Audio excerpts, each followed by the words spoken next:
Today we're going to be changing the front brakes on this 2020 Dodge Challenger V6.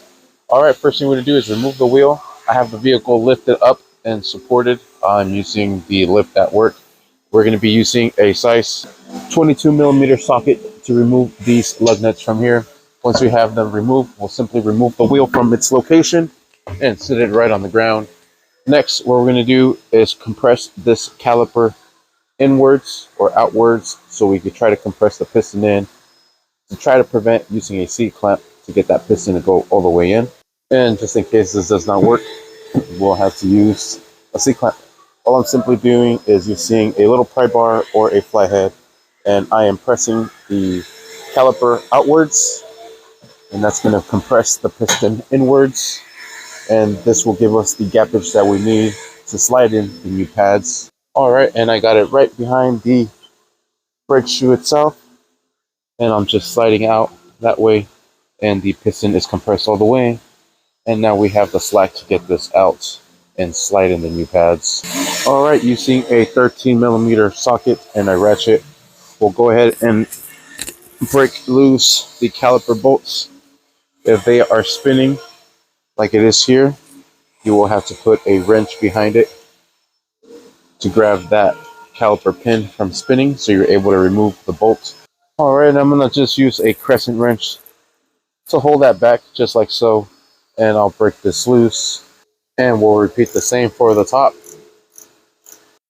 We'll put our bolts to the side, grab our caliper, bring it up and set it right up here.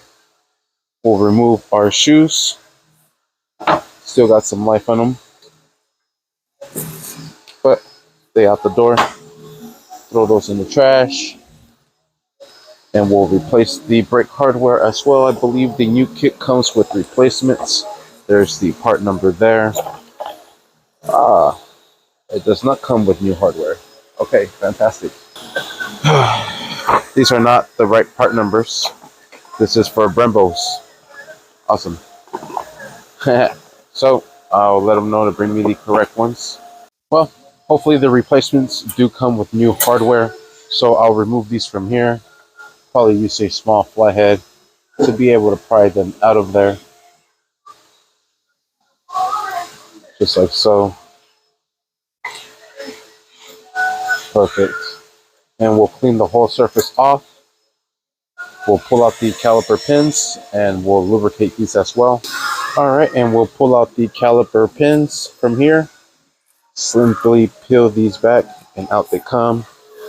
And we'll clean those up. We'll remove the little boot from here.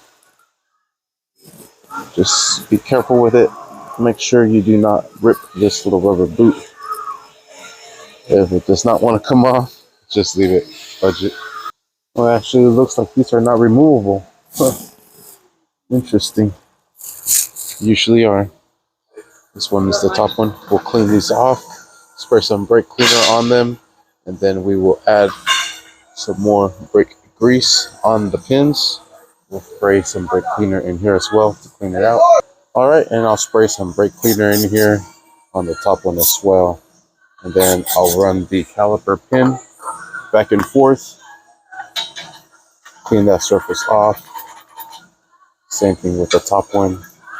We'll wipe these down. I'm going to just blow a little bit of air. Get everything out. Alright, and there it is. I'm just using some brake grease. And there it is. And we'll insert this right up on top. And then we'll do the same thing for the bottom one. And we'll add some grease here.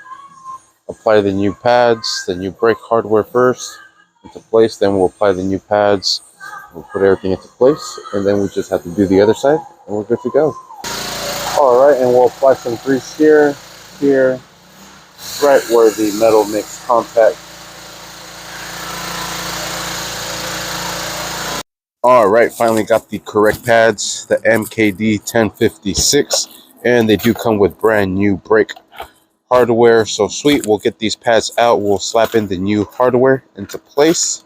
Alright, and these just go inserted in here like so. Just press them in. Alright, just like so. We'll put a little bit of grease here on the contact points. All right, just like so, and we'll put in the new pads into place. I like to start from the bottom and then make my way up on top. Now we'll put in the other pad on the other side. All right, just like so, we'll put in the caliper back into place.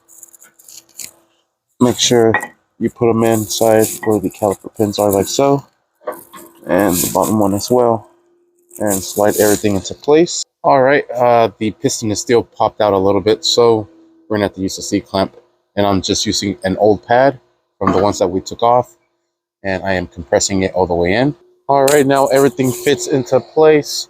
We'll put in the caliper pins and we'll secure these down, and then we just have to do the other side and we are set. All right, and same thing, using the 13mm socket and the crescent wrench, we'll secure this down and the bottom one as well.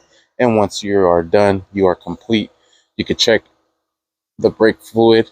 After you start up the vehicle, compress the brake a couple of times, 3-4 times. You'll feel the brake smushy at first, but after the second, third time, it should be nice and stiff and it should be good to go. Your level should be perfect because all you're doing is moving the oil from here to the cylinder up on top, their little reservoir. When it fills these pistons, it throws the fluid in here, but once you have that fluid up there, you should be good. Anyways, and that is how we replace the brakes on this 2020 Dodge Challenger. Thank you for watching.